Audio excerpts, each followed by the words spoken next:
So our Southern Hills Cabernet is grown in the southern hills of the Livermore Valley, which is an east-west coastal valley when you get the morning fog influence, so it really cools us off. So you get warm days, develop a beautiful Cabernet, but cool at night, which allows for the retention of natural acidity and also the development of color, the development of tannins, the development of flavor. Every year I traditionally blend a little bit of Petit Verdot in this wine, as well as a little bit of Petit Syrah, both of which help to add the structure to the wine, all the while making sure that the Cabernet aromatics are what come through.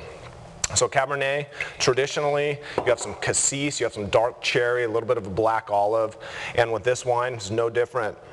I'm just trying to accentuate those flavors and make sure that that cassis note stays on top, because I like Cabernets that are very fruit forward. And it certainly delivers those, and then I can taste, I mean, I know the wine, I'm familiar with it, but I know what the Petit Verdot and that Petit Syrah are doing in terms of adding to the mouthfeel, making it a rich, velvety wine, but not something that's so big and rich and tannic that you feel like you need a piece of cheese or a steak to go with it, but it'll pair beautifully with either of those.